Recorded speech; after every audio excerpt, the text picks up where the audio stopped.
Governor Abdul Samad تھے لاہور کے governor, Iqbal نے یہ واقعہ بیان کیا ہے۔ ہمارے ایک دوست ہیں جو پنجاب یہ سیر کراتے ہیں، اس کو انگلش میں کیا کہتے ہیں؟ اچھا، ٹورسٹ۔ یہ ٹورسٹ کا جو محکمہ ہے نا، اس کا جو ڈائریکٹر ہے، ہمارے دوست نے اس سے پوچھا کہ شرف النساء کا مزار کدھر؟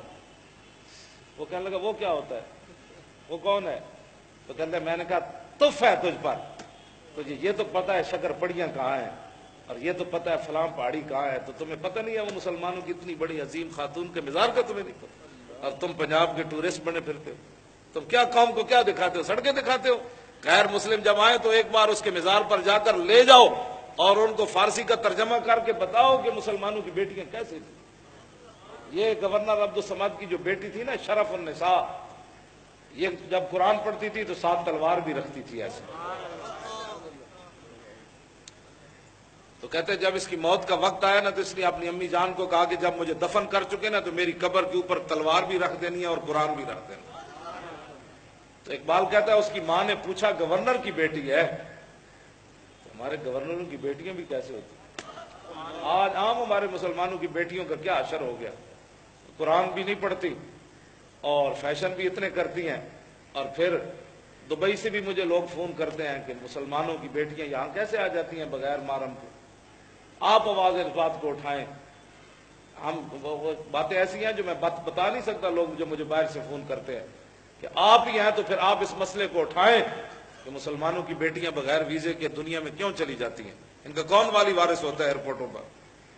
تو یہ مسلمانوں کی بیٹیاں جو گھروں میں بیٹھ کر قرآن بھی پڑھتی ہیں، ساتھ تلوار بھی رکھتی ہیں، اور جب وہ ان کی موت قریب آئی تو کہا کہ یہ قرآن اور تلوار دونوں میری قبر پر رکھ دینا ہے۔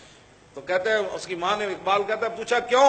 نے کہا عید و قوت حافظ یک دیگرن کائنات زندگی را محورن۔ اقبال کہنے لگا اس نے کہا کہ یہ دو قوتیں مسلمانوں کی، تلوار اور قرآن، ایک دوسرے کے لیے لازم ملزوم ہے۔ نے کہا وہ کیسے؟ انہوں نے کہا قرآن اس لیے تاکہ تلوار کو ظلم پر نہ چلنے دے، اور تلوار اس لیے تاکہ قرآن کا راستہ صاف کرے۔ یہ عید و قوت حافظ یک دیگرن۔ اور جب تلوار مسلمانوں کے ہاتھوں سے گری نا تو برما میں پھر مسلمان بچیوں کی کباب بھی بنا کے کھائے گئے، ان کو پتہ تھا کہ ان کے پاس تلوار کوئی نہیں ہے۔ ہاں جی، اسی لیے پھر شام کی بچیوں کو دروازوں پر لکھنا پڑا کہ دوبارہ عمر نہیں آئیں گے۔ تلوار اور قرآن کیا ہے؟ مومنہ را تیغ و قرآن بس است۔ اس نے جاتے جاتے کہا کہ مسلمانوں کے لیے قیامت تک دو چیزیں کافی ہیں، مومنہ را تیغ و قرآن بس است، بس مسلمانوں کے لیے قرآن اور ایک تلوار کافی ہے، اور تربت مارا ہمیں سامان بس است، فرمایا قیامت تک میری قبر پر پھول نہیں ڈالنے، یہ دونوں چیزیں پڑی رہے اور مسلمانوں کو پتہ چلے کہ میری قبر کے لیے یہ دو تحفے کافی ہیں، ایک قرآن رکھ دینا ہے، دوسرا تلوار، اور خالصہ شمشیر و قرآن را ببرد، اور اندراں کشور مسلمانی بمرد۔ اقبال کہتا ہے جب رنجیت سنگھ کی حکومت پنجاب میں آئی نا تو اس نے شرف النساء کی قبر کو جا کر اکھیڑا، اوپر پڑا تھا نا قرآن اور تلوار، تو اس نے اکھیڑ کر قرآن بھی اٹھا لیا اور تلوار بھی اٹھا لی۔ ان کی تو عورتیں اتنی غیرت مند ہیں تو قیامت تک ان کے مرد کیسے پیدا ہوں گے؟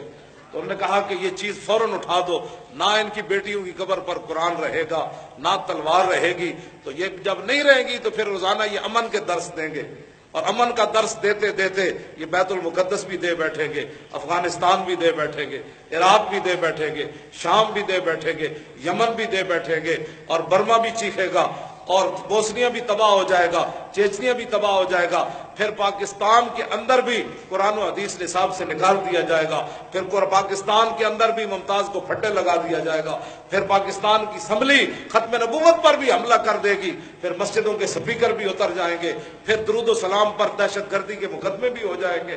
بس یہ دونوں چیزیں اٹھاؤ ان کی قبر سے، قرآن بھی نہ رہنے دو اور تلوار بھی نہ رہنے دو۔ اقبال کہتا ہے جب خالصہ شمشیر و قرآن را ببرد اندرا کشور مسلمانی بمرد۔ اقبال کہنے لگا جب رنجیت سنگھ خالصہ سکھوں نے مسلمان بیٹی کی قبر سے تلوار بھی اٹھا لی اور قرآن بھی چوری کر لیا تو اس دن امت مسلمہ ساری مر گئی تھی۔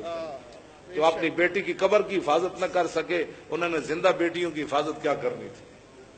تو یہ تاریخ لبیک یا رسول اللہ کا اتنا ہی مقصد ہے کہ حضور کا دین جب تخت پر آئے گا تو پھر بچیاں قصور کے اندر ذبح نہیں ہوں گی. ہاں بچیاں ذبح نہیں ہوں گی. ہاں قصور کے اندر کسی کی جرات ہی نہیں ہوگی.